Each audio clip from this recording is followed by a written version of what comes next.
Cumprimento você com alegria pela certeza de que nosso Senhor Jesus Cristo vive e logo Ele virá para buscar os seus filhinhos e nós estaremos juntos para sempre com nosso Senhor. Quero pensar com você hoje a respeito do profeta Jeremias, um homem compassivo e sensível por natureza. Ainda jovem, ele foi chamado por Deus para o ministério profético, com idade provável entre 18 e 20 anos. Por cerca de 40 anos, Jeremias proclamou o julgamento divino contra Judá, o reino do sul, cuja capital era Jerusalém, e ele sofreu oposição, espancamento e aprisionamento. Vamos ao texto bíblico, Jeremias, profeta Jeremias, capítulo 1, versos 4 e 5.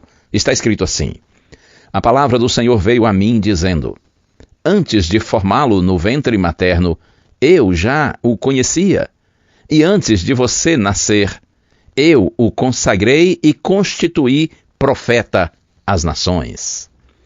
Observe que antes do nascimento de Jeremias, já havia o propósito divino de que ele fosse profeta. Deus diz: antes de você nascer, eu o consagrei e constituí profeta às nações. Mesmo antes de você nascer, ou seja, Deus o separou para um propósito especial, ser um profeta. O profeta é alguém que recebe revelações diretas de Deus e que devem ser comunicadas aos outros. Essas revelações nem sempre se referem ao futuro. As mensagens transmitidas por Jeremias deveriam ir além do reino de Judá e alcançar outras nações distantes. O que certamente o profeta nunca imaginou é que suas palavras permaneceriam através dos séculos. Afinal de contas, foram registradas no livro dos livros, a Santa Bíblia. Mas ao receber esse chamado inesperado de Deus, ouça a reação de Jeremias. No seu livro, capítulo 1, verso 6, Então eu disse: Senhor Deus, eis que não sei falar, porque não passo de uma criança. Senhor Deus, eis que não sei falar, pois eu não passo de uma criança. Criança que é claro no sentido de um jovem, de uma pessoa ainda muito nova. O jovem Jeremias se aterrorizou com o pensamento de ser um profeta. Ele foi oprimido por um senso de indignidade, além de compreender que essa tarefa o obrigava a ser diferente das pessoas de sua geração. Um desafio vivido por todos os filhos de Deus em todos os tempos e lugares, inclusive hoje, na era cristã. Sim, desafio de ser diferente das pessoas da nossa geração. Na carta aos Filipenses, capítulo 2, verso 5, Paulo diz assim: Para que vocês sejam irrepreensíveis e puros, filhos de Deus inculpáveis, no meio de uma geração pervertida e corrupta, na qual vocês devem resplandecer como luzeiros no mundo. Sim, esse é o nosso desafio. Desafio no tempo de Jeremias, séculos antes de Cristo. Desafio no tempo de Paulo, primeiro século da era cristã. E desafio para você e para mim hoje em pleno século 21. Devemos ser pessoas irrepreensíveis e puras. Irrepreensível é aquele que não necessita de repreensão, porque tem uma vida digna, honrada, correta.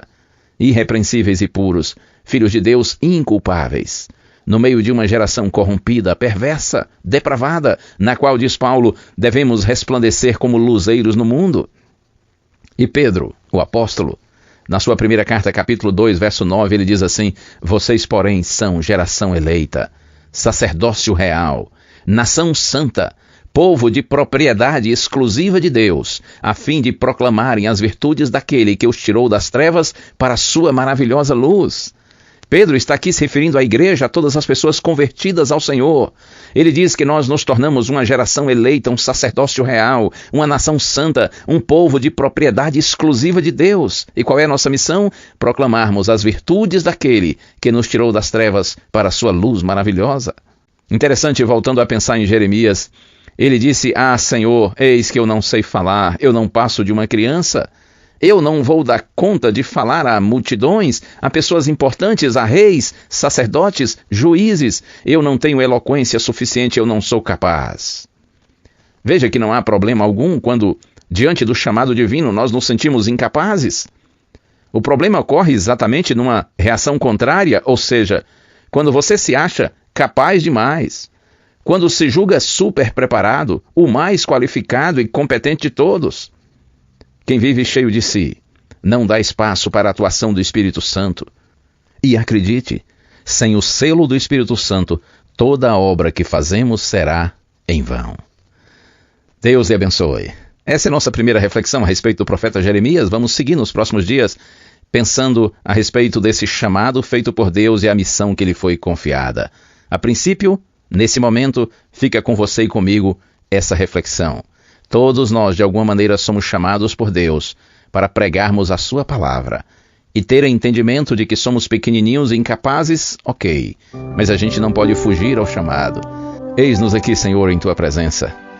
Nós nos sentimos fracos e incapacitados, mas Te louvamos pela certeza de que vem força do céu, vem capacitação do céu, para todos aqueles que humildemente se colocam em Tuas mãos, para viverem no centro da Tua vontade e cumprirem a missão a nós confiada.